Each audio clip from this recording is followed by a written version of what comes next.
जितना समर्पण भाव भक्त का, शिष्य का गुरु के प्रति रहता है, उतना ही आप आध्यात्म के क्षेत्र में आगे तक, मंजिल तक पहुंच पाते हैं, आप नारायण के करीब लग पाते हैं। बापूजी ने लाखों लाखों करोड़ों साधकों को एक ऐसे रास्ता दिया, सनातन धर्म की तरफ उनको अग्रसर किया है, आपके धर्म परिवर्तन को रोका है। जहाँ तक आपकी इंटेलिजेंस कुछ एजेंसियां नहीं रोक पाई, जहाँ तक आपके पॉलिटिशियन उसमें ज़्यादा गहराई से वर्क नहीं कर पाए, बहुत संस्थाएं हैं जिनको कानों का अनुमानक नहीं हुई, ऐसे कार्यकर्ताओं के माध्यम से उन्होंने देश के कोने कोने में धर्म परिवर्तन रोका है। संन्यास का अर्थ तात्विक यही है कि आप बाह्य जगत में रहते हुए भी आंतरिक अंतरूनी भाव से विषयों से दूरी बना करके रखिए, उसका आसक्ति का त्याग रखिए, मोह का त्याग रखिए, तो वास्तविक रूप में किसी भी भाव में लिप्त नहीं रहना ही संन्यास है। जी, ये आपकी डिग्री बहुत सारी है, तो आप उस डिग्री का इसमें क्या उपयोग कर पाते हैं आप जो है समाज में? शिक्षा तो डेफिनेटली एक ह्यूमन बीइंग, हम इसको एक मैमल की कैटेगरी में कह सकते हैं कि हम एक मैमल से, हम भी एक पशु की श्रेणी में ही आते हैं साइंस की अगर भाषा में बात करें, परंतु ये एक ऐसा मैमल है जो शिक्षा के माध्यम से आपका स्पेस से लेकर के और माँ धरती से लेकर पाताल तक वो व्यक्ति जो है आज जा रहा है।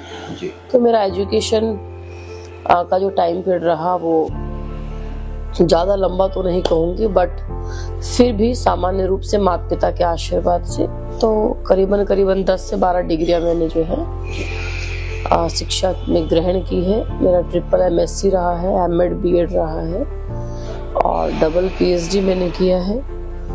अभी संन्यास में ABCD सीख रहे हैं, तो this is a new one thing. So यही है कि शिक्षा आपको कहीं ना कहीं विनम्र बनाती है, शिक्षा कहीं ना कहीं आपको सहज बनाती है, शिक्षा का भाव आपको सरल बनाता है, शिक्षा आपको आगे श्रेष्ठता की तरफ लेकर के जाती है। शिक्षा से आप स्वयं को समझ पाते हैं कि मैं कौन हूँ। अगर मैं कहूँ कि आई वॉज अ प्रोफेसर, या मैं कहूँ I was in good job, पहले क्या रहे हैं वो एक भौतिक जगत का भरण पोषण का एक माध्यम है। आध्यात्मिक जगत में जब आप जाओगे तो मैं समझती हूँ कि शायद इसका कोई ज्यादा रोल नहीं रहता, परंतु फिर भी मैं पुनः से कह रही हूँ, फॉर एग्जाम्पल मैंने जियोलॉजी से या बायोकेमिस्ट्री से मैंने MSc किया जी। B.Ed M.Ed मेरा रहा, PhD मैंने किया, तो PhD या मेरा जियोलॉजी डिपार्टमेंट, मेरा बायोकेमिस्ट्री का department, it is not connected with the spirituality, direct connection नहीं है, बट फिर भी मैं कहूंगी इनडायरेक्ट। इसका मतलब ये है कि जब हम शिक्षा बारंबार किसी चीज का अध्ययन करते हैं तो हमारे जो न्यूरॉन सेल्स है, हमारा जो बॉडी का पर्सनालिटी डेवलपमेंट है, वो पैरेलल हमारे ब्रेन की जिसको हम IQ लेवल कह सकते हैं, अपनी भाषा में विवेक कह सकते हैं, निर्णय लेने की क्षमता कह सकते हैं, बुद्धि का प्रखर होना कह सकते हैं। तो उन चीजों से जब हम शिक्षा के पड़ाव से निकलते हैं, एग्जाम देते हैं, फिर उसको पास करते हैं, फिर आगे लीड करते हैं, तो भौतिक जगत में भरण पोषण कहूंगे, बट आध्यात्मिक जगत में वो एक बहुत इंटरनल सुपर पावर है। वो आपको कॉन्फिडेंस देती है, वो आपको कहीं ना कहीं प्रेरणा देती है। तो आत्मा की जब आप राह पर चलेंगे, नारायण की जब आप तरफ चलेंगे, तो इस लाइन की भी अपनी एक स्टडी है। तो आप भौतिक जगत में भले कितनी डिग्री आपने ग्रहण की हो, बट यहाँ पे आपको वही क ख ग से स्टार्ट करना पड़ेगा। पूज्य संत आसाराम जी बापू जी अपने शिविर लगाते हैं जी। शिविर में उन्होंने लोगों को कुंडली शक्ति जागृत करने के लिए संप्रेषण शक्ति का जो है शक्तिपात करते हैं, उससे हजारों लोगों की कुंडली शक्ति जागृत हो गई, उनका स्पिरिचुअल पावर बढ़ जाता है। तो कहीं आपको नहीं लगता कि तुरंत किसी महापुरुष के सानिध्य में जाने से भी अपनी स्पिरिचुअलिटी न्यूरॉन्स बढ़ जाते हैं? क्या करना है इसमें? हाँ बिल्कुल बढ़ते, बिना गुरु के तो ज्ञान ही नहीं है जी। बिना गुरु के ज्ञान नहीं, ज्ञान बिना फिर ध्यान कहाँ, ध्यान बिना फिर भक्ति कैसी, बिन भक्ति भगवान कहाँ जी। तो कोई भी आप विषय में जब आप जाएंगे, किसी भी डिपार्टमेंट में जाएंगे, तो बिना गुरु के तो आपको सीख ही नहीं पाएंगे। बापूजी ने लाखों लाखों करोड़ों साधकों को एक ऐसे रास्ता दिया, सनातन धर्म की तरफ उनको अग्रसर किया है, आपके धर्म परिवर्तन को जहाँ तक हमने सुना है कि काफी हद तक उन्होंने उसको रोका है, जहाँ तक आपकी इंटेलिजेंस कुछ एजेंसियां नहीं रोक पाई, जहाँ तक आपके पॉलिटिशियन उसमें ज्यादा गहराई से वर्क नहीं कर पाए, बहुत संस्थाएं हैं जिनको कानों कानों भनक नहीं हुई, उन्होंने और अपने माध्यम से, अपने विवेक के माध्यम से, अपने साधकों की एक विशाल कहूंगी मैं, जैसे भगवान राम जी के संग में वानर सेना हुई, ऐसे ही साधकों की जो टोली होती है, क्योंकि संत का जो आधार है, जो पांव है, वो उसके साधक होता है जी। तो उनके माध्यम से, कार्यकर्ताओं के माध्यम से उन्होंने देश के कोने कोने में धर्म परिवर्तन के जो कई हद तक रोका है और रोक ही रहे हैं। आज भी भले वो एक कानूनी व्यवस्था में बैठे हैं, परंतु सब सामाजिक कार्य को निर्विघ्न रूप से कर रहे हैं वो आज भी। वैसे देखा जाए तो जो पाश्चात्य संस्कृति की जो आंधी चल रही थी, जैसे वैलेंटाइन डे है, क्रिसमस डे है, ऐसी बहुत सारी आंधियां थी, उसमें संता सरानी बापू काफी हद तक रोकने में कामयाब हुए। क्या लगता है आपको? बहुत अच्छा है। समाज में संतों का जो योगदान रहता है कि हम अपनी संस्कृति को, हम अपने कल्चर को जीवित रख सकें। हमारे जो आने वाली युवा पीढ़ी है, अब आप देखिएगा, अभी भी फिर भी मैं कहूँगी कुछ ट्रेंड तो अभी भी बाकी है। और जो केक को काटने वाला जो तरीका है, ये पाश्चात्य ही संपत्ति आपकी वो थॉट्स हैं जी। और माता पिता के प्रति जो जागरूक भाव लाया गया है, तुलसी दिवस जो मनाया जाने लगा है अभी, और क्रिसमस डे को जो है अल्टरनेट आपका तुलसी दिवस दिया बापू जी ने दिया, और वैलेंटाइन डे को आपने एक मातृ पितृ दिवस के रूप में। तो बहुत सी ये चीजें ऐसी हैं कि जो हम जड़ से जुड़ के कर सकते हैं। आप मात्र प्रवचन दे करके यहाँ हम मात्र इस तरीके से रूप में आना, तो मुझे लगता है कि परिवर्तन का उद्गम स्तोत्र नहीं है जी। अगर हम धरातल पे आकर के काम करते हैं, बच्चों की या बड़ों की भावनाओं को जड़ से अगर पकड़ते हैं, तो डेफिनेटली चेंज होता है जी। आपको क्या लगता है, बापू जी ने जो सामाजिक बदलाव लाने के लिए इतने बड़े कार्य किए, अपने भक्तों को लेकर के धर्म परिवर्तन को रोका, तो आपको क्या लगता है उनको फंसाने के लिए कुछ विरोधी शक्तियों ने काम किया होगा? क्या लगता है आपको? देखिए, इसमें समाज के पहलू हैं। सबसे मेन तो स्तंभ आपका इसमें, जहाँ तक मैं समझ पाती हूँ, मीडिया भी रहता है जी। और उसकी तय में सच्चाई क्या है, वास्तविकता क्या है, और जो हमारा प्रशासन प्रणाली है।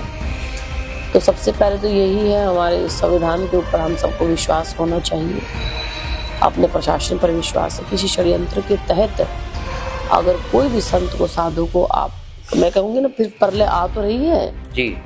अगर फिर वही चीजें रहती हैं, साधु संतों को इस तरीके से नाजायज रूप में या बिना प्रूफ के या बिना किसी कार्य व्यवस्थाओं को, एक बहुत बड़ी हस्ती को, संत को किसी भी डायमेंशंस में चेंज करना, और उसको एक आजकल लड़की का केस बड़ा ऐसा है, बहुत आसान तरीके से लग जाता है।